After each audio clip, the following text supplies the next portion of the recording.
El doctor Manfred Max Neff nació el 26 de octubre de 1932 en Valparaíso, Chile. Su madre le transmitió una educación humanista y el amor por la música. El padre, uno de los fundadores de la economía política chilena, la orientación práctica. El doctor Max Neff estudió casi inevitablemente economía e hizo carrera a mediados de los años 50 en el Consorcio Internacional Shell, en el que llegó a ocupar un cargo directivo. En 1957 dio la espalda a la industria y se dedicó a estudiar los problemas de los países en desarrollo. Trabajó para organizaciones de la ONU y en diversas universidades de Estados Unidos y América Latina. Inspirado por el imperativo de E.F. Shoemaker, Small is Beautiful, desarrolló su tesis que denominó Economía Descalza y Economía a Escala Humana, cuyos criterios definió ya en los años 80 en una matriz que abarca 10 necesidades humanas básicas. En los años 90 formuló con la hipótesis del umbral la idea de que a partir del determinado punto de desarrollo económico, la calidad de vida comienza a disminuir. En el 1983 fue galardonado con el premio Right Livelihood Award o el Premio Nobel Alternativo de Economía. Entre los numerosos e importantes cargos que ha desempeñado el Dr. Max Neff se encuentra el pertenecer al Consejo Ejecutivo del Club de Roma, miembro del Consejo Asesor de los Gobiernos de Canadá y Suecia para el Desarrollo Sustentable y candidato independiente a la presidencia de Chile en 1993. También fue rector de la Universidad Austral de Chile. El Dr. Max Neff ha enseñado en múltiples universidades alrededor del mundo, incluyendo la Universidad de California en Berkeley. Su más reciente libro se titula Economía Desenmascarada, el cual publicó en el 2014, así que aún con la edad que él tiene, sigue publicando. Actualmente se desempeña como profesor en el Instituto de Economía de la Universidad Austral de Chile. Así que yo creo que, ¿verdad?, con esa pequeña introducción... Verdaderamente, primero quiero decirles que para Josh y para mí es más que un honor y un reto gigantesco tratar de llenar los pies de Manfred Max Neff. De hecho, consideramos muy humildemente que es imposible. Pero lo que vamos a tratar de hacer es un poco el ubicar la reseña bibliográfica y bibliográfica que nos presentaron, que redactó Ivonne, y que vean ustedes el significado del aporte de Max Neff desde la perspectiva de lo que es pues el reto al concepto de desarrollo, ¿no?, que él plantea y que nace en mucho de la experiencia de él. Posiblemente lo más poderoso de Manfred Max Neff, todavía más allá que las ideas, es la forma en que él ha vivido de acuerdo con sus ideas, ¿no?, y la forma en que su biografía de hecho ilustra pues lo que es él como teórico, ¿okay? Entonces un poquito queremos ubicarlo dentro de este contexto de la economía ecológica. Ahora les voy a advertir lo siguiente: Max Neff, tratar de decir que Max Neff es un economista ecológico sería un error, porque él es más que eso. No, Max Neff es un hombre de la ilustración, va muchísimo más allá de la economía ecológica. Sin embargo, la economía ecológica se nutre de la aportación que hace Max Neff, ¿okay? Entonces vamos a ubicar esto un poco para dejarlo sembrado por ahí. En primer lugar, o sea, tenemos que tratar de entender, bueno, ¿a qué nos referimos cuando hablamos de economía ecológica? Ivonne hizo una excelente introducción esta mañana. Y en realidad, posiblemente la barrera más grande que tenemos los economistas ecológicos es el tratar de entender qué somos dentro de una disciplina, ¿no?, que ha sido definida por una serie de escuelas que llegan a consolidarse como una escuela dominante el día de hoy, que es la escuela neoclásica, ¿no? Pero en realidad el origen de la economía como tal tiene un antecedente sumamente rico, que pasa por varias etapas, por decirlo así, una etapa preeconómica, ¿no? Luego lo que podríamos llamar una etapa clásica, luego la etapa neoclásica, y hoy en día lo que está pasando a nivel de la economía es una revolución de los paradigmas. ¿Por qué? Porque hoy en día la economía ecológica plantea una verdadera revolución desde la perspectiva de que la economía no es ya más un campo de especialidad de los economistas, sino que es una transdisciplina. Por ejemplo, Robert Costanza, a quien muchos ven, hoy estaba oyendo a los muchachos que están citando sus papers en las sesiones de valoración de servicios ecosistémicos. Robert Costanza no tiene un grado en economía. Robert Costanza es un ecólogo y es posiblemente uno de los más citados productores de papers en valoración de servicios ecosistémicos. Costanza es un economista ecológico desde esa perspectiva. Ahora, dentro de todas estas escuelas, ¿no?, es importante el que entendamos lo siguiente. Con anterioridad a, digamos, a la fase económica, hubo una disputa entre cuál era el elemento más importante para efectos de calificar la relevancia social de la economía.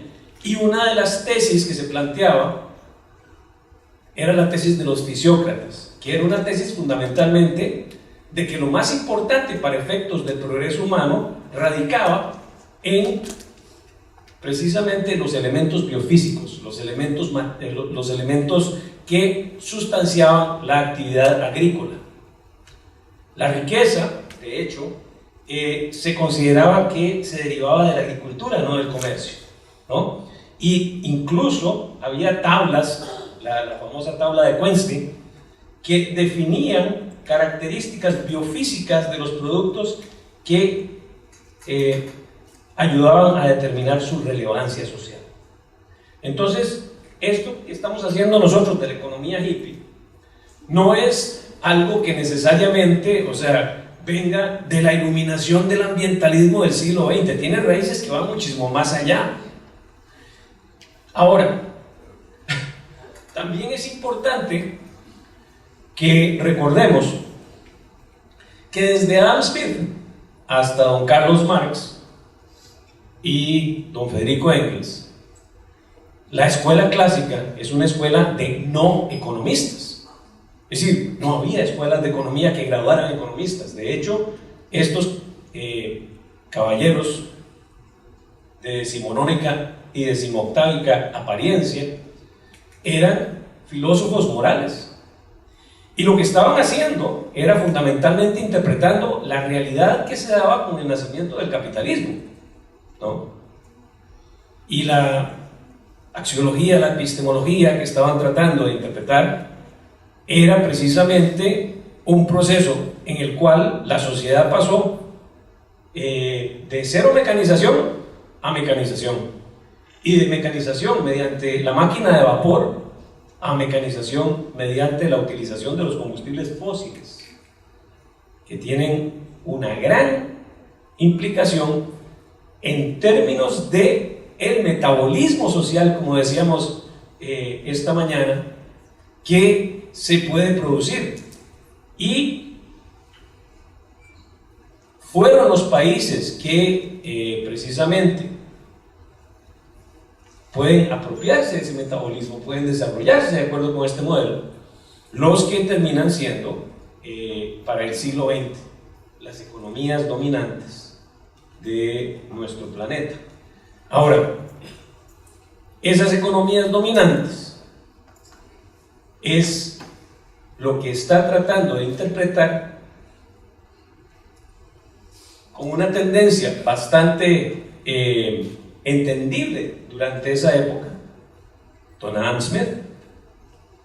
Y la tesis de Smith esencialmente es una tesis progresista, en el sentido de que vamos a pasar de que la corona tenga el control mediante compañías de comercio de los resultados de la economía, a una economía en la cual van a ser los diferentes ciudadanos que tienen derechos civiles los que van a tener el control de la economía de acuerdo con la visión de Smith, pues en un sistema que funcionaba automáticamente, ¿no? Un sistema que funciona prácticamente como un relojito, en donde están circulando bienes y servicios, y en donde está circulando unidades de valor, dinero, convencionalismo social tomado por esas épocas, en el cual se da un intercambio entre diferentes sectores de la economía, ¿no? Los sectores que producen y los sectores que consumen. Esto da inicio al desarrollo de la escuela clásica. Y el reto más grande que tiene la escuela clásica y la justificación moral de la escuela clásica viene del hecho de que a don Carlos Marx se le ocurre decir, bueno, nos han dicho ustedes que efectivamente el factor de la producción más importante es el trabajo, y que sin el trabajo no se puede hacer lo que están haciendo las fábricas para efectos de crear la riqueza del país. Ahora, contésteme una preguntita. Si el trabajo es lo más importante, ¿por qué la ganancia se la quedan los que son dueños del capital? O sea, el famoso concepto de la plusvalía mete a la economía política en un lío que termina en un reto paradigmático, ¿no? Tenemos una verdadera secuencia de retos sociales, de retos revolucionarios que se dan en Europa por estas ideas. Y ahí lo que están haciendo teóricos como Marx y como los socialistas en general es que están interpretando la realidad que tenían los países desarrollados durante la revolución industrial, que era una realidad sombría, una realidad donde tenían crisis higiénicas en las cuales, o sea, no tenían cómo lidiar con el excremento cuando las ciudades habían crecido más allá de la capacidad que tenía la infraestructura, en donde el aire en Londres no se podía respirar, o en Pittsburgh y en los Estados Unidos tampoco se podía respirar el aire. O sea, no había nada de esto de los landscaping bonitos y los hoteles de lujo con casinos y demás, no, aquello era un desastre lleno de ratas, inmundo.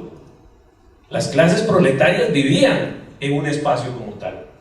Y al mismo tiempo se comenzaba a fraguar, y no estábamos en esos momentos pues contabilizando necesariamente así lo que fue el despegue de las emisiones de carbono, fundamentalmente producto de la utilización o la quema de combustibles fósiles, concentrada en determinados países. Desde entonces es que sembramos las bases de lo que es hoy en día el cambio climático. Y Marx lo que hace es que recurre a un expediente muy similar al que recurre Adam Smith, ¿no? Se pone a analizar cómo funcionan las relaciones sociales y interpreta con otra maquinita, que es la maquinita del materialismo dialéctico, que lo que se da es una lucha de clases. Ahora, este lío es tan fuerte, que para salvar a la economía hay un grupo de científicos que deciden que eso de estar viendo los fundamentos morales de la economía no es la forma en que se cumple con los fines de la economía, porque a la economía lo que le interesa es la eficiencia, y la eficiencia se puede medir mediante la medición de los pequeños cambios en las variables que son causadas por los cambios en otras variables. Eso sonó medio a chino, ¿verdad? Fundamentalmente lo que hace eso es que sustrae a la economía del análisis moral y la matematiza. Y ahí tenemos el origen de lo que es el esfuerzo más fuerte de abstracción que tiene la economía.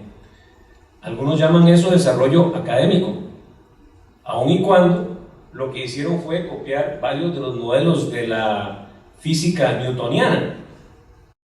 Otros lo llaman una forma de escaparse de la acusación que hacía la economía política.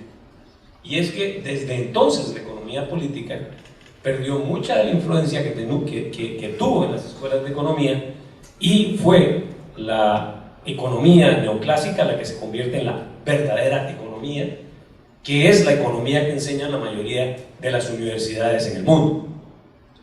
Y las herramientas son herramientas fundamentalmente cuantitativas, o sea, la más típica, la más icónica posiblemente es la cruz de Marshall. En economía, cuando uno es famoso, le ponen el apellido de uno a alguna herramienta de abstracción, ¿okay? No hay, desgraciadamente, ninguna ecuación aguilariana, tampoco hay ningún modelo bernardiano, pero don Alfred Marshall, que es el caballero aquí con expresión simpática, que está de segundo, a ver, acá, fue el que hizo esta abstracción modelar que básicamente nos plantea las leyes de la oferta y la demanda, ¿no? Y la relación con los precios. A precio más alto, mayor oferta. ¿Ok? A precio más bajo, mayor oferta. Y la llaman la cruz de Marshall. Eso de la cruz es por aquello de los precios y de los impuestos. Bueno, ahora, esto, conforme entramos en el siglo XX, es, digamos, la ciencia económica con la cual llegamos a las dos guerras, ¿no? Primera y Segunda Guerra Mundial. Y a alguien se le ocurre, bueno, hay que tener alguna visión del mundo, hay que tener alguna visión que nos haga superar la situación a la que nos han traído las guerras. Y eso es lo que hace, después de la Segunda Guerra Mundial, en Bretton Woods, con la creación de instrumentos de manejo de toda la economía, de manera que el Estado pueda, de hecho, intervenir en la economía para efectos de orientar a las fuerzas del mercado, dicen por ahí. ¿Ok? Y eso es lo que crea o causa el nacimiento también de nociones como el Producto Interno Bruto, ¿no? Que es más bruto que producto, en el sentido de que mide básicamente lo que pasa a través del sistema, no mide cualitativamente lo que pasa en el sistema. Decir que el Producto Interno Bruto representa el desarrollo es más o menos como decir que yo soy un mejor ser humano por la cantidad que como y la cantidad que voy al baño. ¿Okay? No me están midiendo si me hizo músculo o si me hizo pancita como tengo, no me están midiendo, o sea, si en realidad soy un ser humano sano. Perfectamente puede ser que esté comiendo comida chatarra, lo que importa es la cantidad que pase por ahí. ¿Ok? Ahora, este modelo es el modelo que llega hasta los años 80.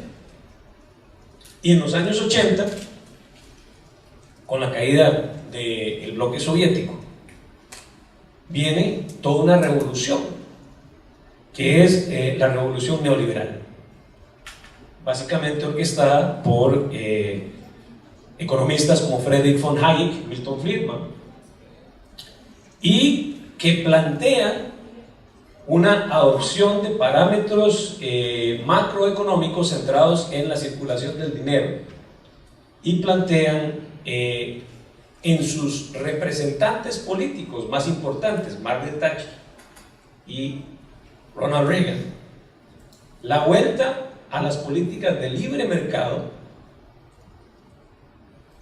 y la vuelta a las políticas de outsourcing y de atracción de inversiones privadas en los países en vías de desarrollo. Ahora, ya para estos momentos, cuando se están implementando planes de ajuste estructural, ha surgido una crisis del concepto de desarrollo, ¿no?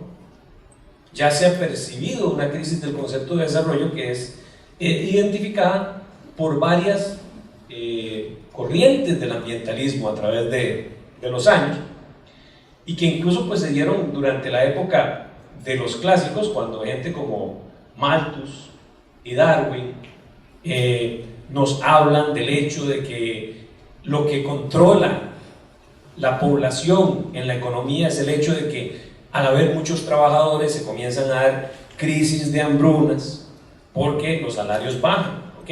Y esos ciclos de pobreza hacen que nada más sobrevivan los más capacitados.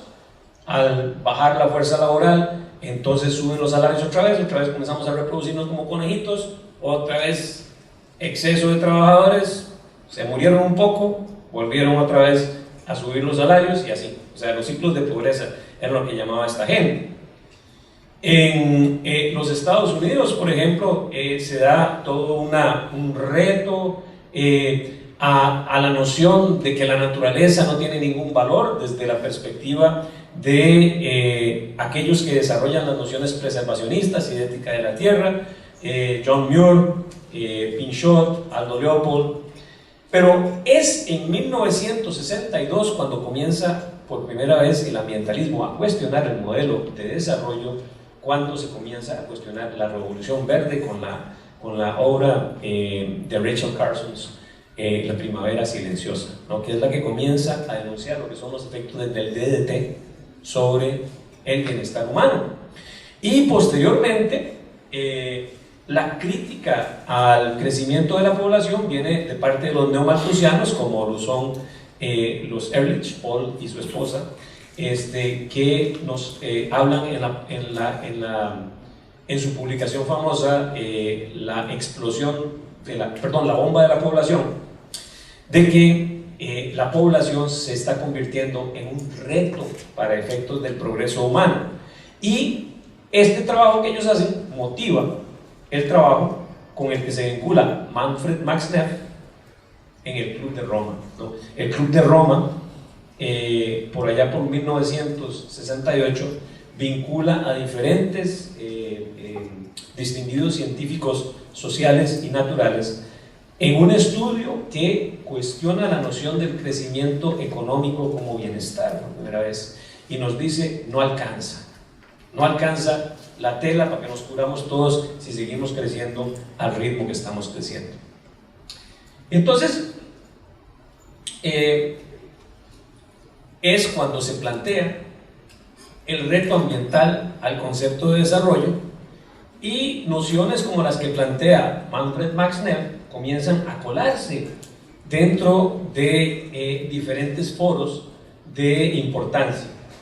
Por mencionar tan solo dos o tres de ellos, la Cumbre de Ambiente y Desarrollo en Estocolmo, Suecia, y luego en 1987 el trabajo de la Comisión Brundtland, que es la que plantea el concepto que se consolida en la Conferencia de Río de 1992 de desarrollo sostenible. ¿Okay? El desarrollo sostenible, como ustedes saben, es aquella noción vaga que plantea que el desarrollo sostenible es aquel que satisface las necesidades de las generaciones actuales sin perjudicar las de las necesidades de las generaciones futuras, y que establece tres aspectos a tomar en cuenta: el ambiental, el económico y el ecológico. En su primera encarnación, básicamente se ve que el camino hacia el desarrollo sostenible es un camino tecnológico, es decir, se comete el mismo error que con la revolución verde, y se plantea que fundamentalmente lo que hace falta no es un cambio fundamental en la actitud del ser humano, sino que lo que hace falta son las tecnologías apropiadas para efectos de lograr el desarrollo sostenible. Y así nacen tendencias como, por ejemplo, la del capitalismo natural. ¿Okay? A esto vino el reto de teóricos como Jorge Richman, que plantean que no se puede tomar la sostenibilidad como un principio solamente técnico, sino que tiene que ser también un principio ético normativo. Y dentro de este cuestionamiento es precisamente que surge lo que hoy les decía a ustedes Ivonne, que es el planteamiento de análisis crítico de la economía ecológica. ¿Ok? Entonces, la economía ecológica se distingue de la economía ambiental por un hecho fundamental y básico, que es que se trata de una ciencia post-normal. ¿Qué quiere decir que es una ciencia post-normal? Quiere decir, primero que nada, que no aspira a ser un sistema completo. Segundo, que acepta que tiene una agenda. ¿Ok? Y esa agenda precisamente hace que se concentre más que en establecer una teoría general, en el desarrollar una transdisciplina que pueda resolver problemas en donde los hechos son inciertos, en donde hay conflictos de valores, en donde las decisiones son urgentes y en donde la participación es importante. Es decir, tiene una visión preanalítica. ¿Ok?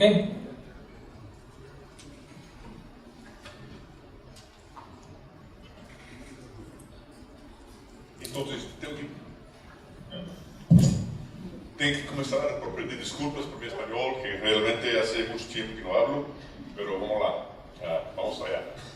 Entonces, va a ser portugués.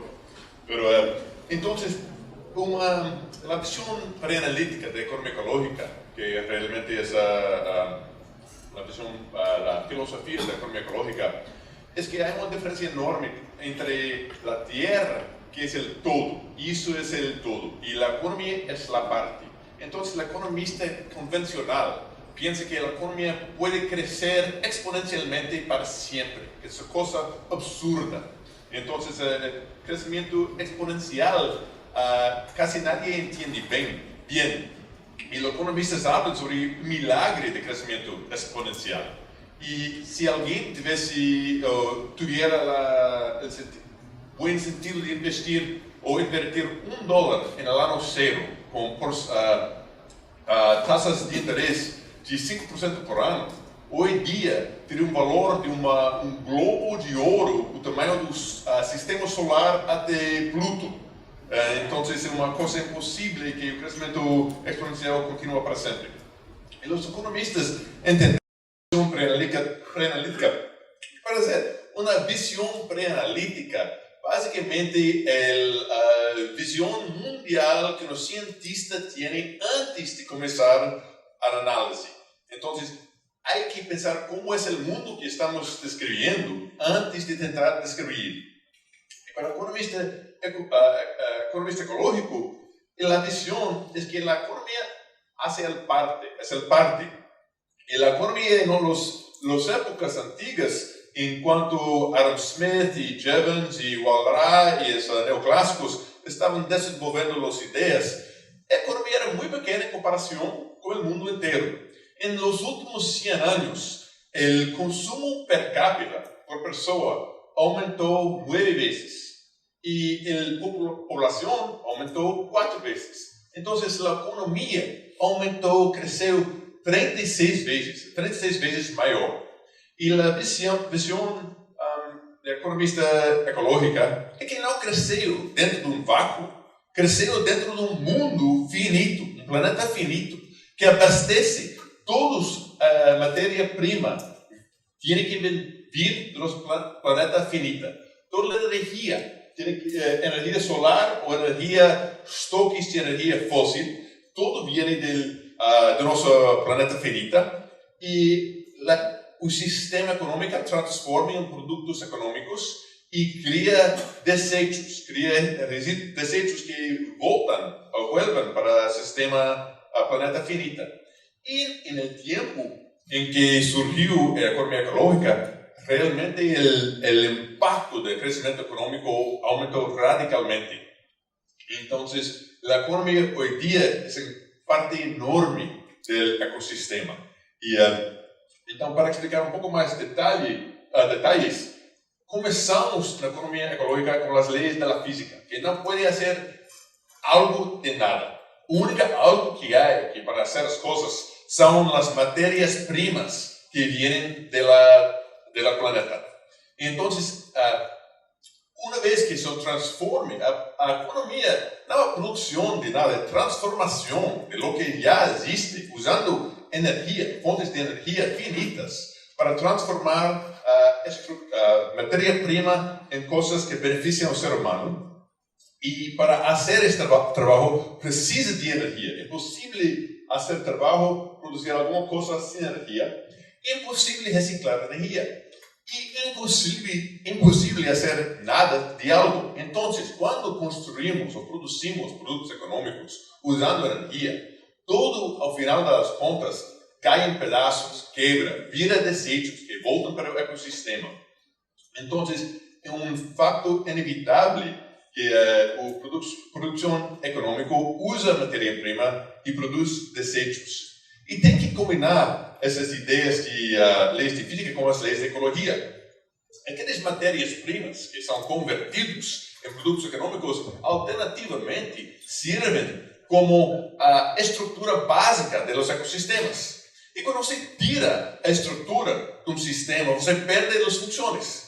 Então, quando você tira a estrutura dos ecossistemas, perde funções, serviços ecossistêmicos, vamos dizer, as funções essenciais criados para uma configuração específica da estrutura ecossistêmica. Você vai tirando a estrutura, tirando os árvores, tirando as plantas, os animais, a água, os minerais, vai acabando com o ecossistema mesmo, a própria estrutura do ecossistema, vai perdendo os serviços ecossistêmicos em que todos dependemos. Eu queria esclarecer também, quando eu falo sobre os serviços ecossistêmicos, não estou querendo dizer que devem ser parte da economia, que devem ser valorizados em termos monetários, que devem ser metidos dentro da economia. Estou falando sobre eles como se serviços públicos, uma coisa que não cabe bem dentro do sistema econômico, ou pelo menos do sistema de mercado. Então, sempre que produzimos alguma coisa, há um custo ecológico. Estamos acabando com serviços ecossistêmicos essenciais. E é evitável, não pode evitar. E há leis da economia também. Economistas dizem que deve continuar fazendo alguma coisa enquanto os benefícios são melhores que os custos. Mas os economistas típicos ignoram os custos ecológicos. Então, para começar, quando a economia seja muito pequena, tudo que ganhamos, tudo que produzimos, é extremamente importante. Comida, habitação, roupa. Estamos satisfazendo as necessidades humanas básicas, as coisas mais importantes. Mas enquanto a economia vai crescendo, estamos produzindo coisas menos importantes, que têm menos utilidade. Então, pode ver que no eixo, nós conhecemos o x-axis, mas no RX é produção econômica. A economia vai aumentando e cada coisa que produzimos é menos valioso, menos importante que produzimos antes. Chegamos a um ponto de futilidade. Chegamos a um ponto que consumir mais realmente não melhora a qualidade de vida. E o Max Neff falou sobre umbrales, basicamente umbrales econômicos, que o consumo chega a um ponto que não faz nada para melhorar o bem-estar das pessoas, do ser humano. E isso seria o ponto de futilidade. Quando a linha azul chega ao erro X, mais produção não traz mais benefícios. Mas, ao mesmo tempo, temos que tomar em conta os custos ecológicos, que seria a linha roja. E enquanto produzimos mais, estamos queimando mais energia fóssil e derrubando mais florestas e tirando mais pescados do mar e deixando o ecossistema mais e mais fraco. E, por exemplo, simplesmente falando sobre os gases do efeito estufa, chega um ponto donde los costos marginales llegan a ser infinitos. Básicamente, llegamos a un punto que la estabilidad climática ya no basta para abastecer, para la producción agrícola. Entonces, llegamos a ese punto que los beneficios llegan a ser inmensurables y los costos llegan a ser mensurables. Entonces, llegamos a aquel punto de catástrofe. Si la economía continúa hasta este punto, ya realmente no hay futuro. Llega un punto cuando los beneficios económicos que están disminuyendo llegan a ser menos que los costos ecológicos aumentando o creciendo, ya o que llamamos crecimiento económico realmente es crecimiento antieconómico. Llegamos a un punto que la vida llega a ser peor y peor con más producción económica. Y si las personas toman en serio cuestiones como mudanza climática o pérdida de biodiversidad, probablemente ya estamos nos aproximando al nivel de catástrofe. Y siendo que el crecimiento eterno es imposible, tenemos que tomar en cuenta la distribución de la riqueza, especialmente las riquezas creadas por la naturaleza. Herdamos del pasado que estamos guardando para el futuro. Y es extremadamente importante. La economía ecológica dice que si hay un planeta finito, tenemos que pensar en la distribución. No podemos siempre producir más y más y más y así para acabar con pobreza produciendo más. Entonces, eso sería la visión básica de visión preanalítica de economía ecológica. Y para comparar con visión preanalítica de economía neoclásico, que, por ejemplo, economistas hablan que los impactos negativos sobre el medio ambiente son externalidades. Y la meta es internalizar las externalidades dentro de la economía. Quiere decir que la economía es el todo.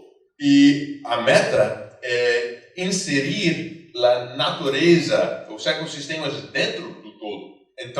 Entonces, para mostrar que el ecosistema hace la economía es esa cosa toda que puede crecer sin límites para siempre. Y ahora voy a devolver para mi colega que habla un poco mejor español que yo. Bueno, entonces, ven ustedes en esta visión preanalítica que hay una serie de elementos, ¿no? O sea, Josh nos estaba hablando ahora de 3 elementos fundamentales. Un elemento biofísico, ¿no?, que tiene que ver con el crecimiento. Un elemento de distribución, de justicia, que busca el balance entre lo que sería una justicia ambiental con la eficiencia económica y con la justicia social. Y por otro lado, hay un aspecto muy humano. Ahora, en la economía ecológica hay diferentes padres de esas expresiones. Definitivamente, como lo decía hoy Ivonne, el padre de la parte biofísica, del conocimiento de las leyes de la física, ha sido Nicolás Georgescu-Roygin, que también nos aportó en la línea de que la economía ecológica sea una transdisciplina y que sea una ciencia postnormal, porque trata de lidiar con sistemas que son complejos, ¿no? Los sistemas socioecológicos son sistemas complejos que tienen una característica fundamental que contradice la predictibilidad que requieren las ciencias normales, y es que hay complejidad emergente. Todos los días hay complejidad que aparece y comienza a cambiar en formas que hacen que dentro del proceso de aprendizaje del sistema sencillamente haya una evolución permanente. Dentro de la parte de los balances, de los parámetros, también mencionaba yo hoy en la mañana a don Herman Daly. Herman Daly fue el que plantea desde 1982 la necesidad de tener parámetros concretos que puedan medir esto que nos dice Josh de el crecimiento antieconómico y su relación con la escala, su relación con la distribución de la riqueza, ¿no?, y su relación con la eficiencia económica. Y es en Manfred Max Neff en donde tenemos la parte por decirlo así, o uno de los que contribuyen más con esa cara humana de la economía ecológica. Max Neff, como lo dijimos antes, nos aportó en lo que es la noción de la matriz de necesidades, ¿no? Y él define necesidades a un nivel ontológico y a un nivel axiológico. Define 9 necesidades a nivel de necesidades axiológicas que incluyen subsistencia, protección, afecto, entendimiento, participación, ocio, creación, identidad y libertad. Y él aisló a propósito del análisis de una décima que es la trascendencia.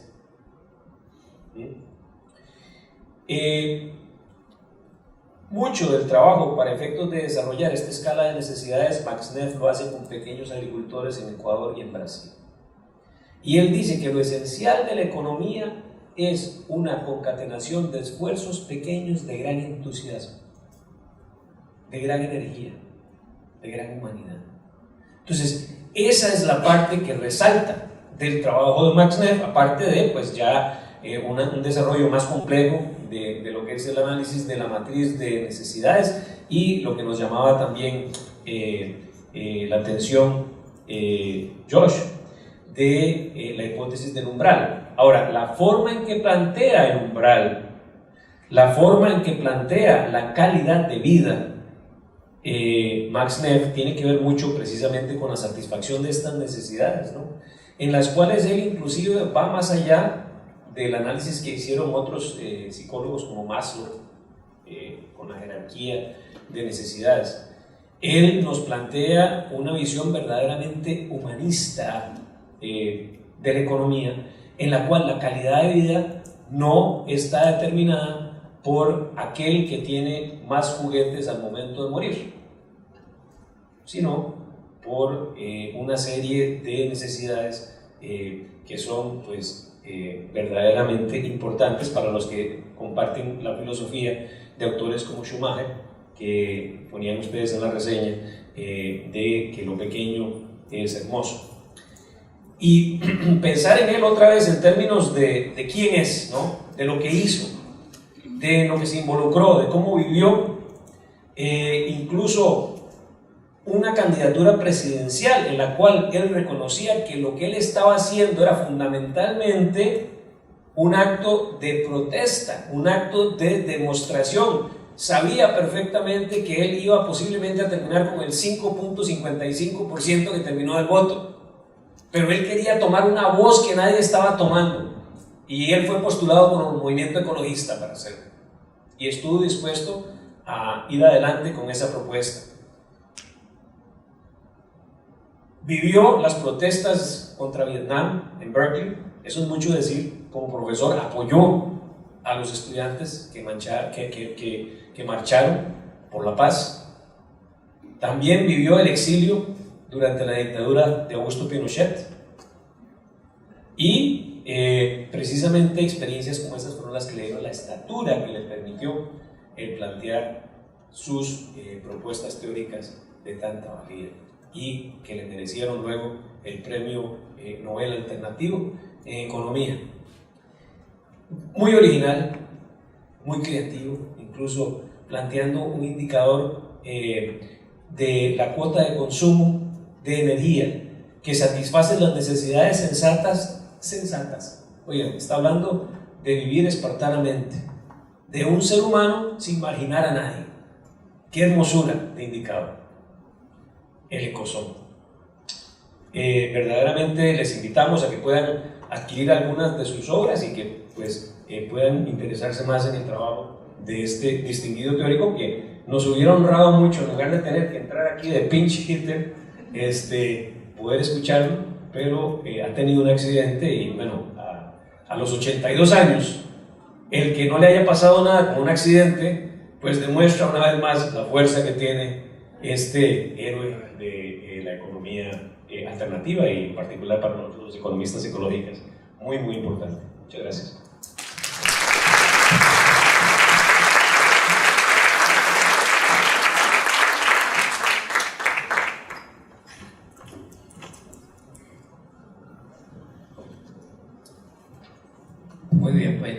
primeramente les agradezco porque yo creo que quedó mejor si lo hubiéramos planificado, así que muchas gracias por esa maravillosa improvisación. Lo que vamos a hacer ahora es tener algo parecido a un conversatorio, así que acabo de poner el micrófono y voy a invitar a ustedes que quieran hacer alguna pregunta a los panelistas sobre el tema de la filosofía de la economía ecológica o sobre McNiff, un conversatorio, comentar algo. El micrófono está abierto, así que adelante.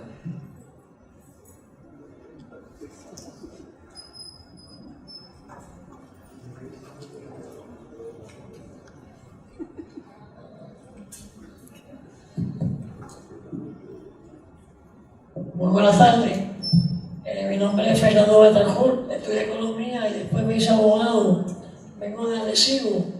Los que no conocen Arecibo, pues Arecibo es una ciudad que conoce la fecha exacta donde terminó su prehistoria y comenzó su historia, según una nota que existe en el Edicto de Indias del 13 de marzo de 1515. Estamos celebrando el 5º centenario allá. Y yo soy abogado, ese es mi oficio. Estudié economía y me enfrento a la filosofía de la economía ecológica diariamente cuando damos luchas ambientales que nunca estudié para eso, pero que tenemos que cómo llevamos a la práctica la defensa de lo más que tenemos que valorar, que es nuestra riqueza. De mi pueblo los invito a visitarlo. Tenemos 5 reservas naturales, un estuario. El verdadero poder de convocatoria realmente pues, lo tienen los pintores, los músicos, ya no son los políticos. Fui de la Junta de Directores de Yolipa, Puerto Rico, que estuvimos hemos trabajado mucho tiempo en esto. Estoy muy contento de estar aquí, pero vengo a buscar luz al final del túnel porque nos acaban de aprobar un incinerador y qué vamos a hacer con la basura. Y hemos sido líderes y abogados y hemos asistido a compañeros que se encuentran de Arecibo aquí contra la incineración de la basura. ¿Qué hacemos con la basura? Una pregunta que una isla de 100 por 35 ahora mismo nos estamos batallando en las rayas porque después que le ganamos los pleitos por el sistema en las cortes se revocan y en lo que viene la chava y viene a veces nos tienen ya una planta montada, que es la experiencia que hemos tenido. Les hago este pensamiento a ustedes porque tenemos una propuesta de 8 incineradores para Puerto Rico. ¿Qué hacemos con la basura? ¿Cómo contrasta? ¿Cómo caemos nosotros en la defensa para llevar una economía ecológica? Cuando escuché a la profesora hablando de que los recursos naturales son prestados, claro que sí. Génesis 1:26, la Biblia dice: hagamos al hombre a nuestra imagen y semejanza para que se señoree sobre la ave de los cielos, los peces del mar, las bestias y todo lo que habita en la tierra. En la Biblia, cuando Dios hace al hombre, cuando la Biblia nos hizo como mayordomos de la creación divina. Estamos prestados. Es nuestra creación patriótica estar aquí, aprender y aportar a este foro. Y los felicito de todo corazón. Y me honra estar aquí con ustedes hoy. Muchas gracias. ¿Alguna reacción a esas palabras?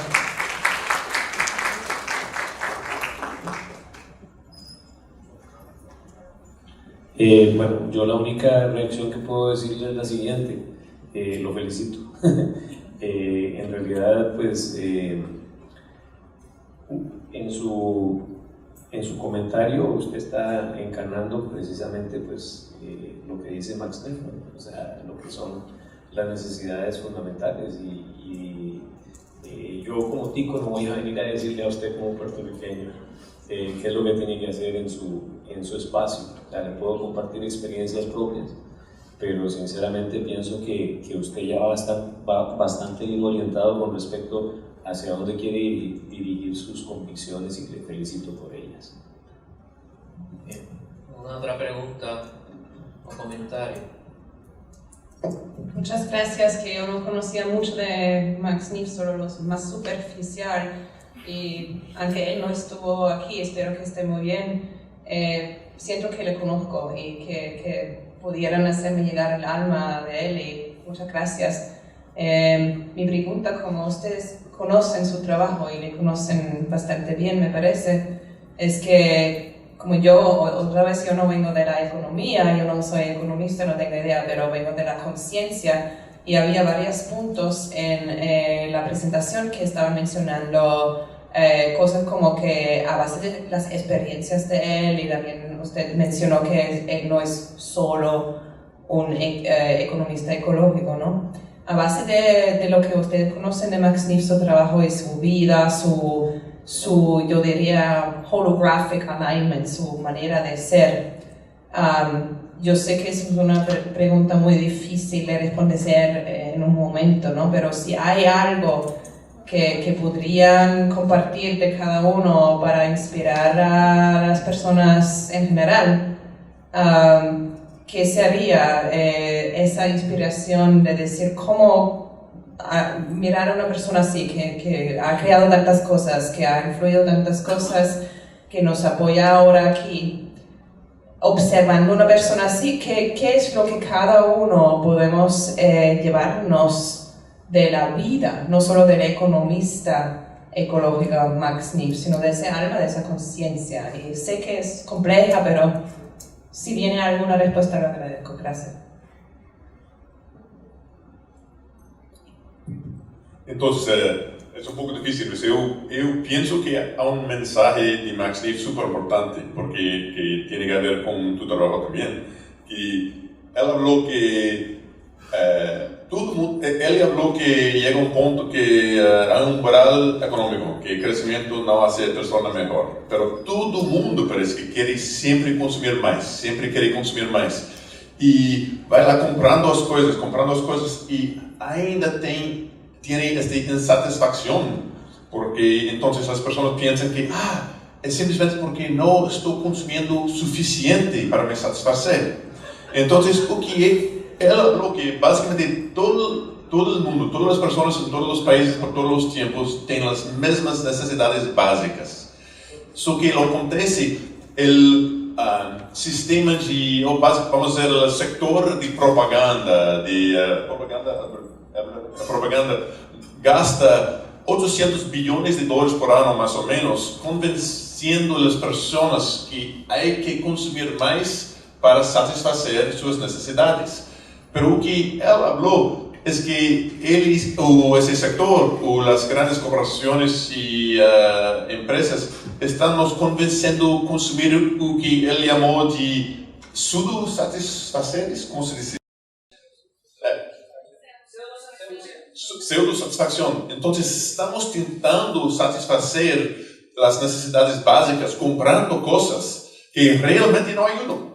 Então, pensamos que não estou sentindo totalmente satisfeito em termos de participação ou segurança, porque tenho que ocupar mais. Porque, então, uma coisa importante é se recordar, não prestar atenção no que está dizendo a propaganda para comprar isso, para comprar aquilo, para se sentir melhor, mas pensar o que é que realmente se satisfaz.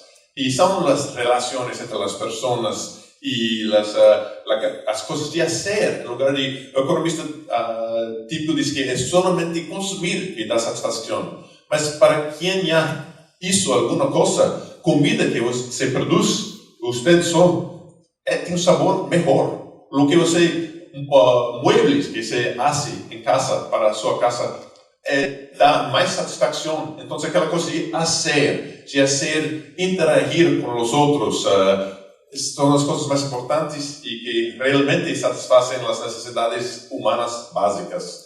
E temos que pensar nisso. No, muy bien hablado, y yo concuerdo mucho que esta noción de que mi consumo, o sea, en la filosofía del alto capitalismo, el hablar, ustedes lo discutían hace un momento, el utilizar el aparatito de comunicación individual, la fábrica de ser idiotas, es sumamente importante, ¿no? Y el hecho de que Max Neff diga, bueno, pero su consumo tiene un carácter opresivo también. ¿Por qué? Porque es un mundo finito. Al ser un mundo finito, el hecho de que usted gane $10,000 o $50,000 es irrelevante en el sentido de que usted tenga derecho a gastarse en lo que le dé la gana esos $10,000 o esos $50,000. Porque esos $10,000 y esos $50,000 nos costaron para efectos de generarlos energía y materiales que son de todos, nos cuestan la atmósfera, nos cuestan todos los recursos finitos del planeta, ¿no? Entonces me parece que concuerdo con Josh en que esa es una idea sumamente inspiradora que plantea McNiff, y la plantea sinceramente con base en la vivencia que él tuvo trabajando con los pequeños agricultores, compañero, con los pequeños agricultores en las zonas lluviosas del Ecuador y en Brasil, en el Amazonas brasileño. Posteriormente el trabajo con otros grupos de agricultores también. Una experiencia que yo tuve viéndole, que para mí fue muy poderosa,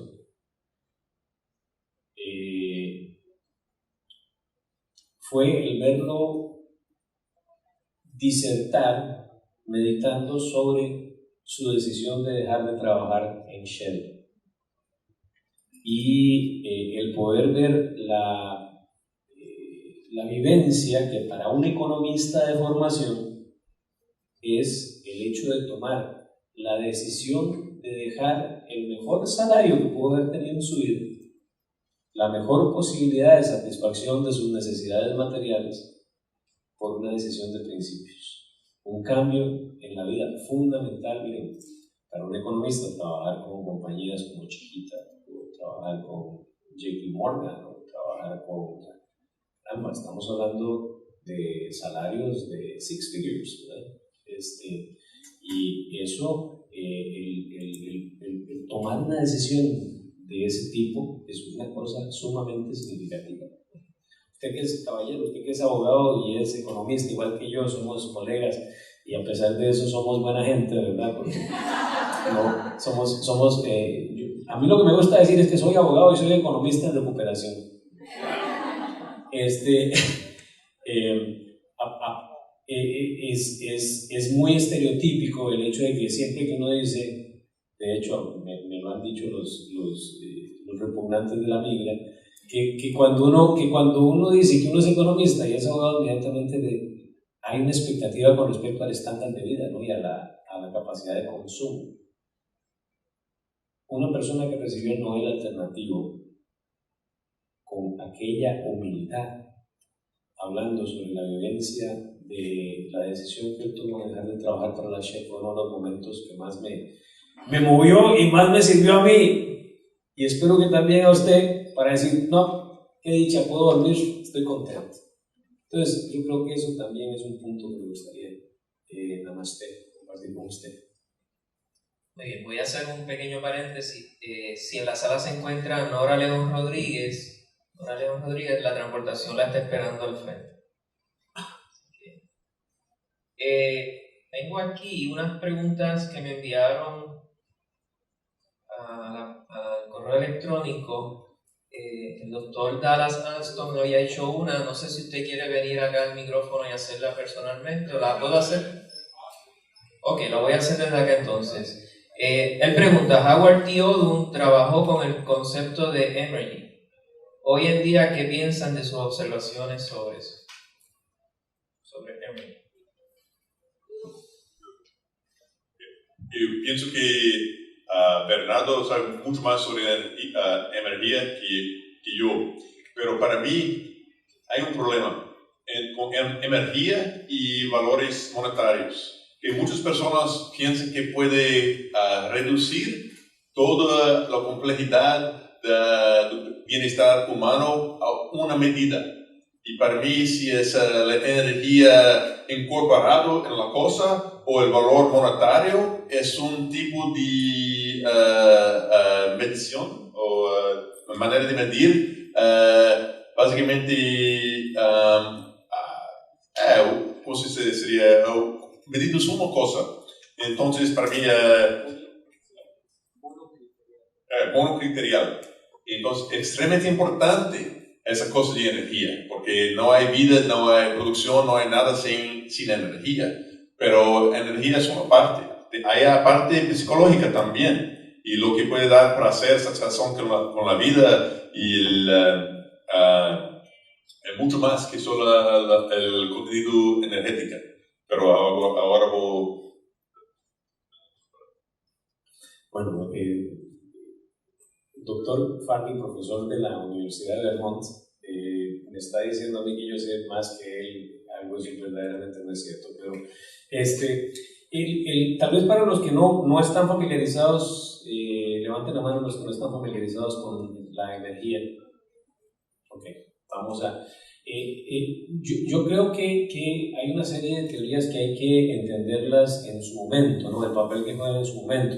A mí me parece que lo que comienza a hacer Odum con su trabajo es un asunto de denuncia, ¿no? E incluso se plantea el reto de si se puede verdaderamente medir el valor en términos energéticos.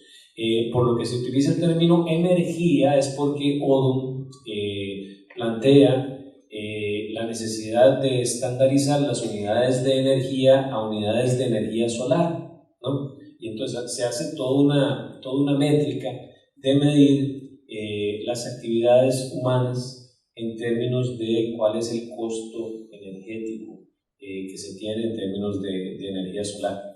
A mí me parece que es un esfuerzo sumamente valioso, es un esfuerzo intensivo que les ha requerido muchísimo trabajo en la Universidad de Florida y en todos los centros académicos que lo practican también. Sí comparto la observación de Josh en el sentido de que la economía ecológica plantea la necesidad de utilizar múltiples criterios para efectos de que las decisiones sean más comprensivas, pero sí indudablemente reconozco, al igual que le reconozco a Charles Hall de la Universidad Estatal de Nueva York, el valor del trabajo que ellos han hecho para tratar de introducir dentro de la discusión del desarrollo el papel de los costos biofísicos.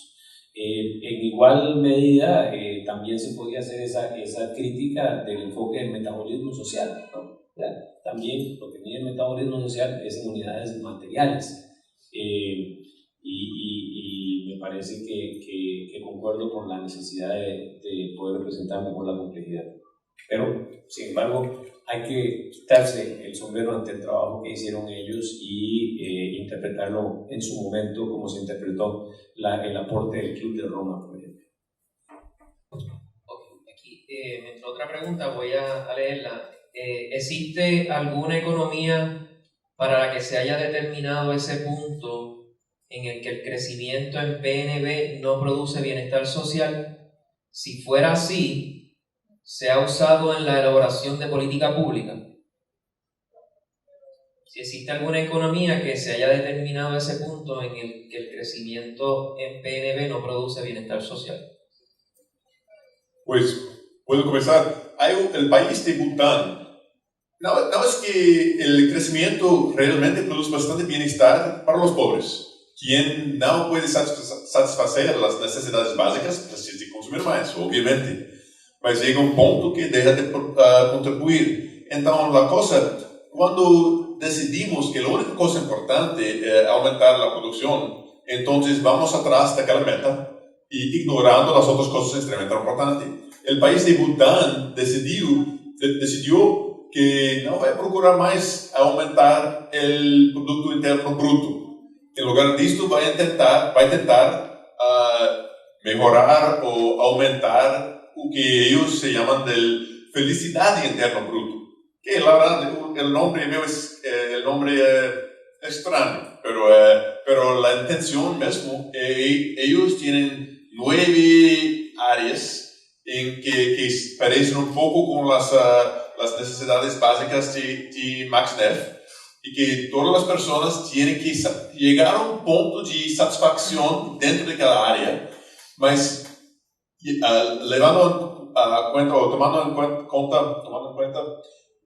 tomando en cuenta que somos saciables. Llega un punto que tener más de una cosa no adelanta, no hace las personas más felices. Entonces, do que yo sé, es el único país. Por ejemplo, los ministros tenían una reunión para decidir si querían entrar en la Organización Mundial de Comercio. Y la mayoría votaron en favor. Pero el primer ministro habló pensando en la felicidad del pueblo. Ustedes piensan mismo que va a mejorar. Y votaron de nuevo y nadie votó en favor. Entonces, pelo menos es un país que está yendo para allá. Y yo tengo que decir también, yo soy del estado de Vermont y mi senador está se candidatando para presidente. Y él habló que esta cosa de simplesmente procurar un crecimiento económico absurdo.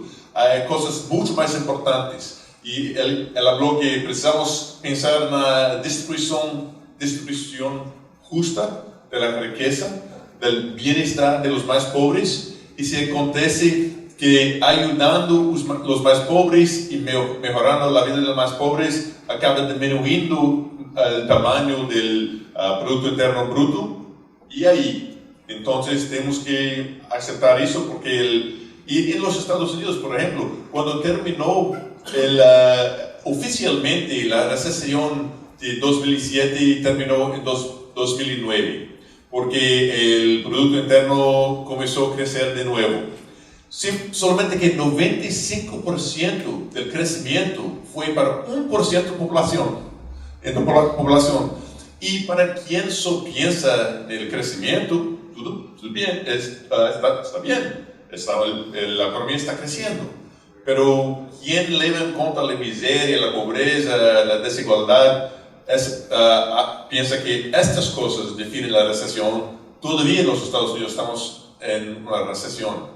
Entonces, en cuanto solamente nos concentramos en el Producto Interno Bruto, vamos a tener un sistema que deja a muchas personas sufriendo, y cuando los pobres sufren, también los ricos sufren. Mi mentor, Herman Daly, se casó con brasilera y fue para Brasil. Y se quedó con la familia de ella dentro de paredes altos, y porque era una clase media alta. Y él habló que no sabía si él pensaba que ellos eran prisioneros dentro de las paredes. Paredes no era para proteger ellos contra los pobres, la pobreza, pero ella se sentía dentro de una prisión.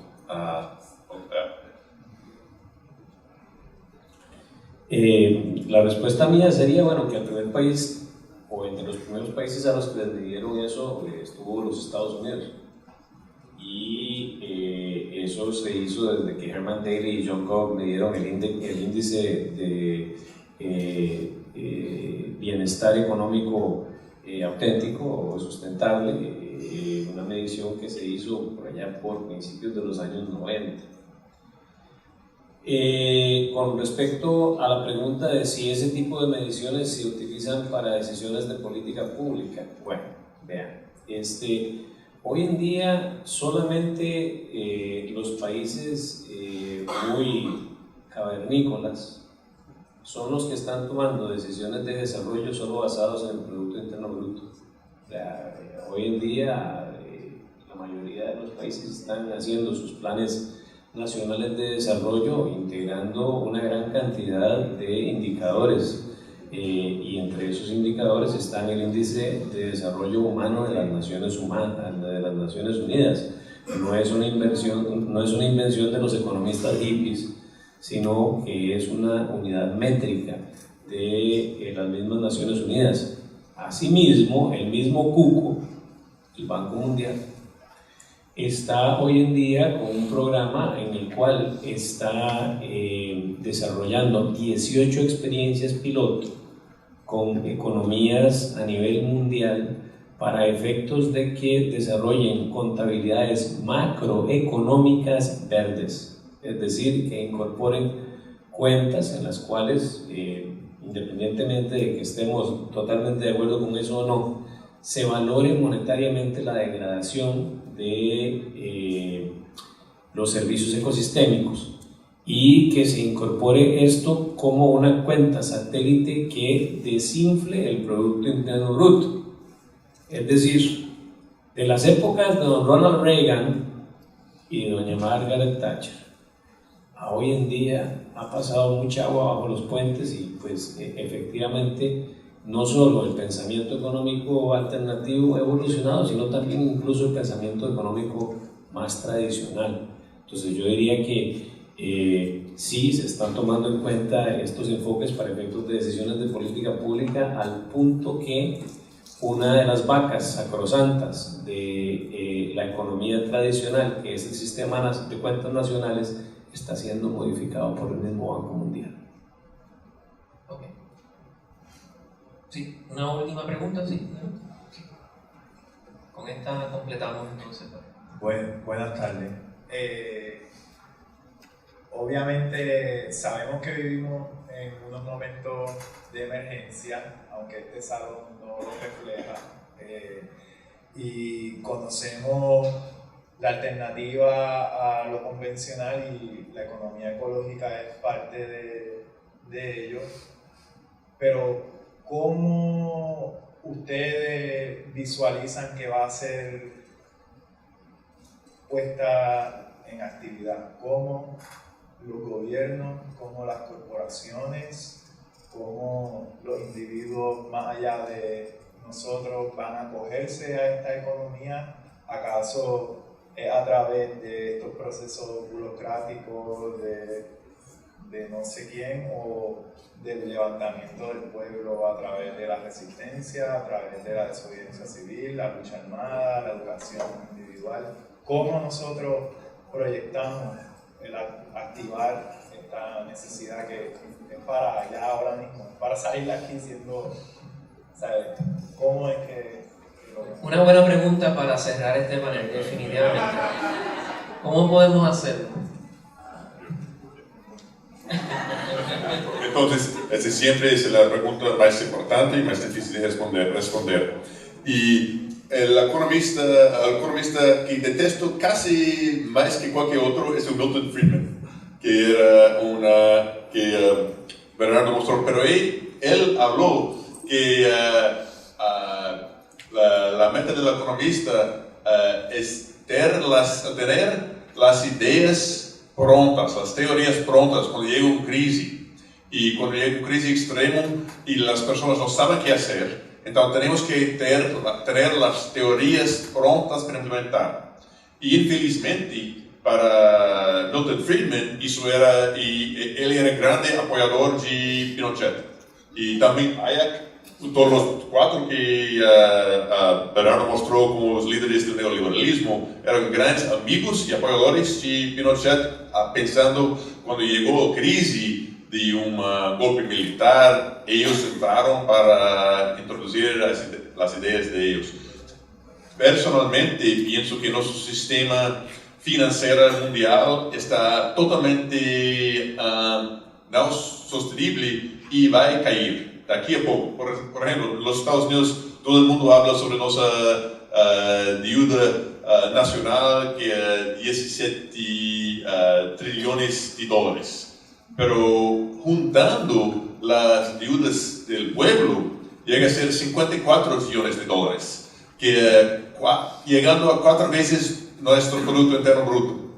Entonces, cuando hay una deuda creciendo más rápido que la economía, y 350% del tamaño creciendo más rápido, es matemáticamente imposible resolver. Entonces vamos a tener otra crisis global financiera, y para mí ya tenemos la crisis ecológica. Juntando crisis financiera, económico, va a abrir un espacio para nuevas ideas. Y infelizmente también abre espacio para violencia, para otros y para ideas retrogradas. Y entonces solamente puedo pensar que si estamos prontos con nuevas teorías, nuevas maneras y pensar también nuevas metas, para hablar, que voy a hablar un poco sobre eso mañana también, pero hay una mujer que trabaja sobre sistemas complejos, que ya murió, pero Donella Meadows. Ella hablaba sobre palancas para mudar sistemas complejos. Y lo primero es mudar la paradigma. Entonces, el paradigma actual es que la economía puede crecer para siempre y el ecosistema hace parte. Entonces puede mudar eso y ya abre un espacio. Y segunda parte era mudar las metas. Entonces, questão do índice de desenvolvimento sostenible ou de bem-estar sostenible económico que o Herman Daly criou, tiene varias metas importantes. Mi estado ya adaptó, mi estado ya mide que se llama indicador de progreso genuíno, que es bem parecido con ese otro. Entonces ya está abriendo ese espacio y ya muchas personas están se dando cuenta. En los Estados Unidos ahora hay un discurso enorme sobre distribución de riqueza y entonces ya están abriendo varios caminos y como economista la verdad eso pacífico. Mas la violencia contra la naturaleza y los pobres es tan extremo ahora, pero yo estoy procurando salidas no violentas y democráticas, pero tenemos que tener las teorías prontas cuando llega la próxima crisis, que se llama crisis catástrofe optimal o catástrofe óptimo, y llega a ser terrible, pero no bastante terrible para acabar totalmente, pero bastante terrible para las personas entender que hay que cambiar. Entonces, no es respuesta muy satisfactoria, pero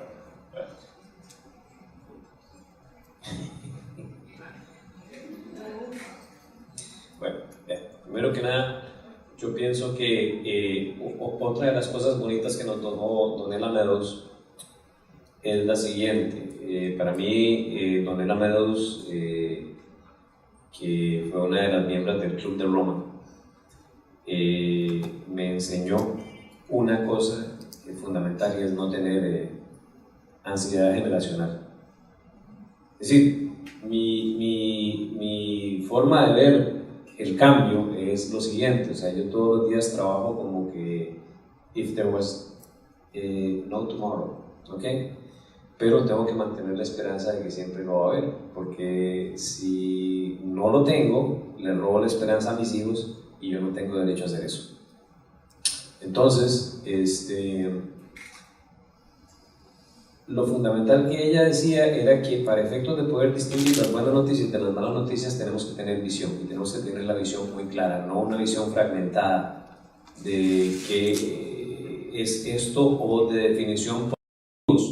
No me gusta, no me gusta, no me gusta, no. Esto es lo que significa el cambio para mí.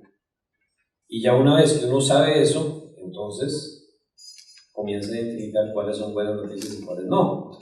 Para mí, por ejemplo, algunas de las cuestiones que señalaba Josh y más allá, me dicen que ya ese cambio está sucediendo. Me dicen que, por ejemplo, en un documento que en teoría sería del mainstream, ¿no? de poca radicalidad, como el reporte del programa de las Naciones Unidas para el Medio Ambiente, TED, The Economics of Ecosystems and Biodiversity, que es un reporte técnico.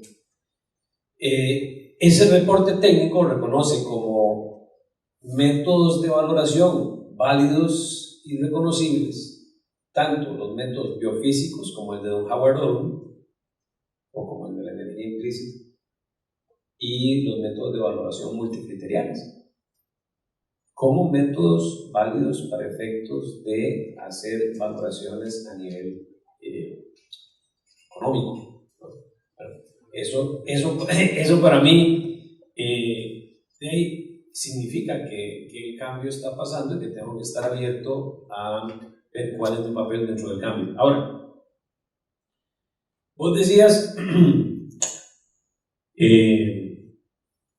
movimientos comunales, decías movimientos de activismo, decías discusión de políticas. Todos, hay que hacerlos todos. Lo que pasa es que va a haber una combinación de métodos para cada uno de los contextos específicos en los cuales se esté trabajando. Y como lo decía hoy en la mañana, hay conflictividad anidada. Entonces, hay cuestiones que van a evitar el cambio en ciertos niveles que tienen que ver con asuntos que van más allá. Entonces, por ejemplo, bueno, la resolución en el caso de Puerto Rico de su pertenencia como un Estado a los Estados Unidos o su declaratoria de independencia es un factor que es imposible que no tenga nada que ver con la posibilidad de que su desarrollo sea sostenible o no. Eso está anidado ahí, eso es un problema que está anidado en esa situación, está implícito. ¿Okay? Entonces, la solución obviamente en Puerto Rico va a pasar por otros elementos que yo no podría, digamos, equiparar a un país como Costa Rica o como, no sé, México, ¿entendés? Entonces, esos elementos hay que tomarlos en cuenta a la hora de evaluar, bueno, cómo va a suceder. Yo creo que mientras más grande sea la escala en la cual estés actuando, más complejas van a ser las soluciones. Entonces, en ese sentido, Puerto Rico tiene una gran ventaja porque hay muchas variables que se pueden controlar, porque es más pequeño, ¿no? Y aparte de eso, es una isla. Eso le da dos ventajas, pero también presenta sus retos. Disculpa si la respuesta no es más definitiva, pero creo que por ahí sería que la plantearía. Oye, con eso concluimos el día de hoy. Le queremos dar las gracias a nuestro panel por esta improvisación que quedó fabulosa. Muchas gracias.